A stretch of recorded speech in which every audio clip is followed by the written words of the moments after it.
Aujourd'hui, on va parler de quoi? D'énéagramme. C'est-à-dire, Maxence? Oui, vous avez bien entendu 9 profils différents d'énéagramme que je vais vous partager dans cette vidéo. Mais juste avant, cliquez sur le bouton s'abonner juste en dessous pour rejoindre plusieurs dizaines de milliers d'entrepreneurs à succès abonnés à la chaîne YouTube. Donc, j'ai réalisé à travers mon propre mastermind ou même un autre mastermind auquel j'avais participé, j'ai entendu ce sujet. Et j'avais déjà entendu ce sujet par le passé, par quelques personnes. Et là, du coup, je me suis dit, OK, on m'a proposé de faire cet exercice, donc ce qui m'a permis de voir mon profil dominant par rapport à qui je suis aujourd'hui. Et je me suis dit, ça serait intéressant de vous permettre de passer le test. Donc, je vais vous mettre dans la description un lien. Donc, c'est un test gratuit. Comme ça vous donnera une tendance. Également, l'énéagramme, qu'est-ce que je voulais dire? C'est un test de personnalité, doit uniquement t'aiguiller et demeurer un outil. Donc, qu'est-ce que je veux dire?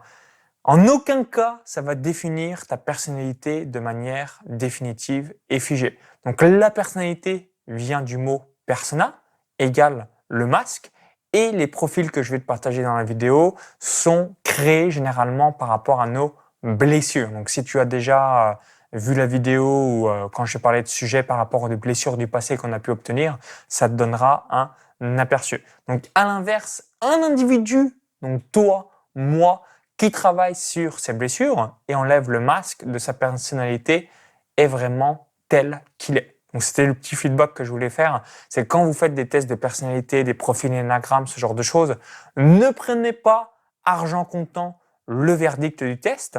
C'est juste comme si on faisait un test d'intelligence vis-à-vis du QI.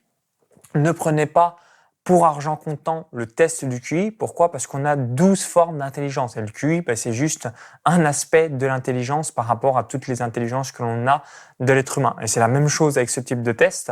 Ne pas se dire, moi je suis ci, moi je suis ça, et c'est figé ad vitam aeternam. Absolument pas. Donc voici ces différentes personnalités, ces différents profils. Donc profil numéro 1, le perfectionnisme, la peur d'être imparfait. Donc, si tu aimes les choses de manière méticuleuse, si tu es extrêmement exigeant envers toi-même ou envers les autres, c'est que tu as le souci du détail, l'excellence, l'haut de gamme, et ce profil peut être le tien. Donc, typiquement, dans mon business en ligne, depuis quelques mois, j'ai ce syndrome perfectionniste en quelque sorte parce que j'aime vraiment le souci du détail. J'aime le souci du détail par rapport à la qualité du design, donc là en l'occurrence de la vidéo. J'ai le souci du détail par rapport aux fautes d'orthographe, par rapport à la technique, etc., etc. Donc dans le souci du détail, cette vidéo est filmée en 4K. Pourquoi? Parce que j'ai envie aujourd'hui d'être toujours à la pointe et ne pas filmer avec un format qui était bien par le passé, 1080-720p, mais qui va devenir obsolète au fil du temps. Ensuite, profil numéro 2, le bienfaiteur, égale sa peur première, c'est la peur de ne pas être aimé ou de ne pas être apprécié. Donc si vous voulez vous libérer de la peur du jugement, la peur du regard de l'autre, la peur de la critique, je vous invite vraiment à être sur les réseaux sociaux.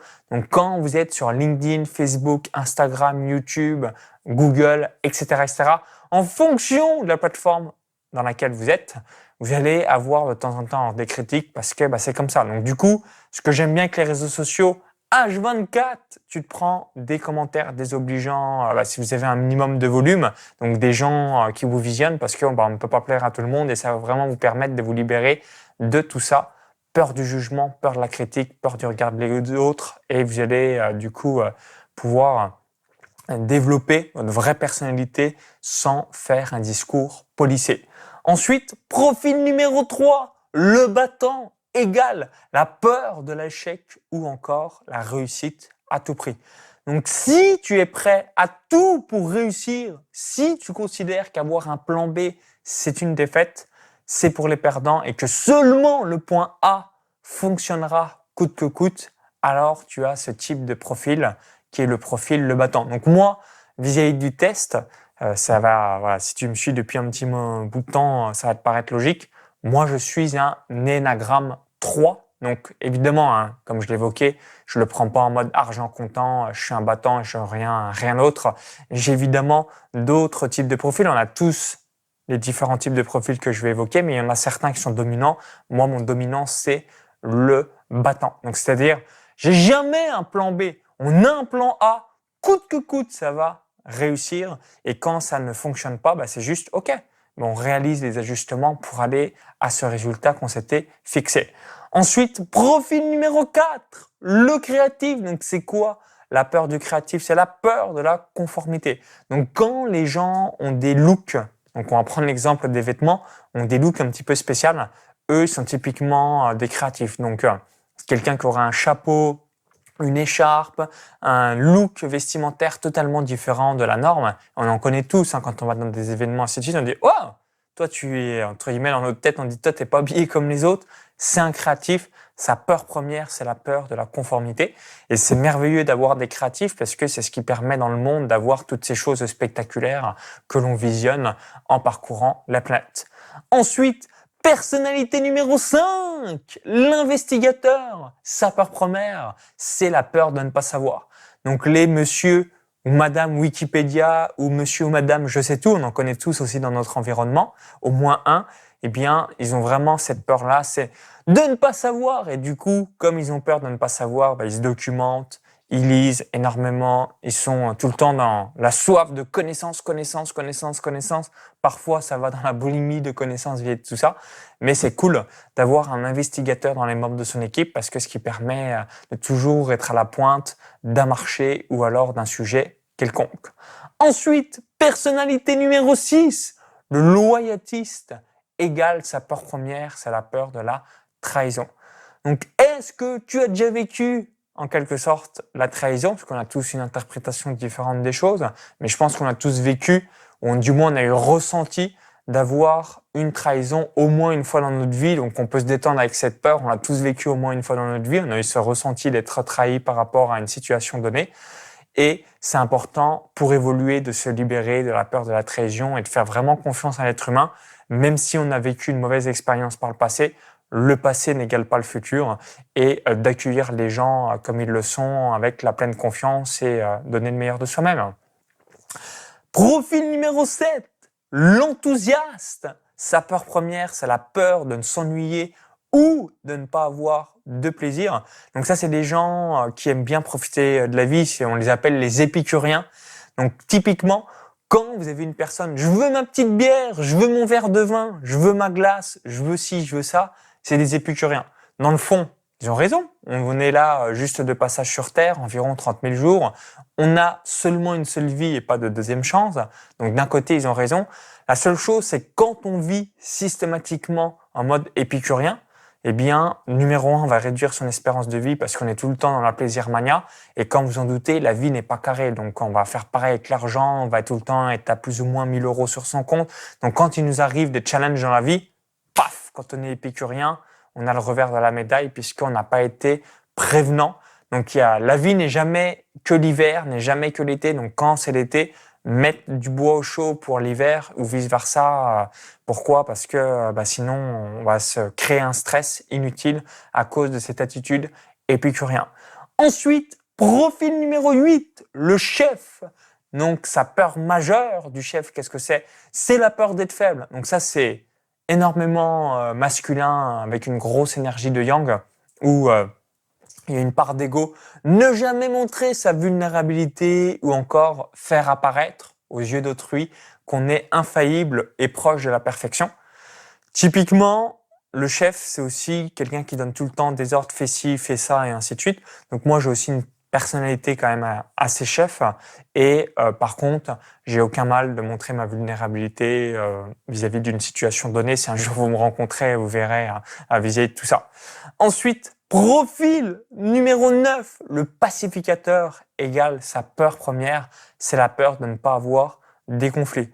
Donc si tu te situes à l'inverse du profil du chef, que tu préfères t'écraser plutôt que d'assumer tes opinions afin d'éviter le conflit, tu préfères faire plaisir aux autres en permanence et jouer les tampons en cas de conflit.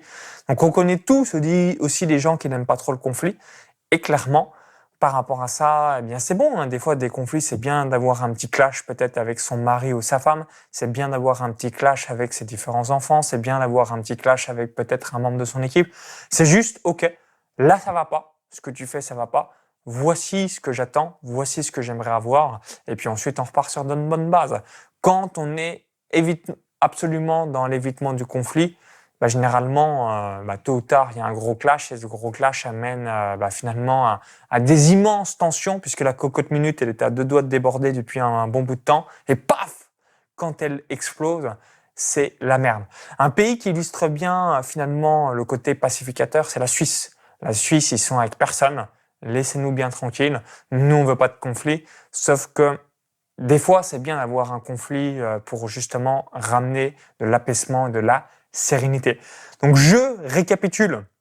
Les 9 profils d'énagramme, je vous mettrai juste en dessous le lien du test gratuit. Comme ça prend environ 10 minutes. Ça vous donnera une petite tendance vis-à-vis de tout ça. Donc, profil numéro 1, le perfectionniste. Profil numéro 2, le bienfaiteur. Profil numéro 3, le battant. Profil numéro 4, le créatif. Profil numéro 5, l'investigateur. Profil numéro 6, le loyotiste. Profil numéro 7, l'enthousiaste. Profil numéro 8, le chef. Profil numéro 9, le pacificateur. Et vous, quel type de profil êtes-vous? Dites-le moi dans les commentaires juste en dessous, ça serait intéressant. Vous allez avoir 3 dominants. Moi, je vous ai partagé mon dominant qui était le battant quand j'avais fait le test. Et vous, quel est votre dominant ou encore le podium par rapport à ces différents types de profils? Laissez-moi votre réponse dans les commentaires juste en dessous. Si vous appréciez la vidéo ou si vous souhaitez avoir davantage de vidéos sur ce type de sujet, cliquez ce petit bouton-là juste en dessous. Merci par avance, ça me permettra d'avoir votre feedback. En même temps, ça me permettra de savoir si vous voulez avoir davantage de vidéos de développement personnel sur la chaîne YouTube. Pour vous remercier d'avoir visionné cette vidéo, je voulais vous offrir un cadeau de bienvenue. Ce cadeau de bienvenue, c'est une formation offerte où j'explique donc comment passer de 0 à 5 000 euros de chiffre d'affaires par mois en 3 à 6 mois, même si on part de 0 en étant accompagné par un coach business. Donc, je vais vous donner 8 étapes pour lancer et développer votre business en ligne comme ça, très rapidement. Donc, pour bénéficier de tout ça, lien dans la vidéo YouTube, vous cliquez sur ce lien, ça va vous rediriger vers une autre page. Il suffit juste d'indiquer votre prénom et votre adresse email. Si vous visionnez cette vidéo depuis une autre plateforme ou un smartphone, il y a le i comme info en haut à droite de la vidéo ou encore tout dans la description juste en dessous. Donc, je vous dis à tout de suite directement dans votre boîte mail pour l'envoi de ce cadeau de bienvenue et au plaisir de vous lire dans les commentaires juste en dessous. À très vite et bon test d'énagramme. Bye bye.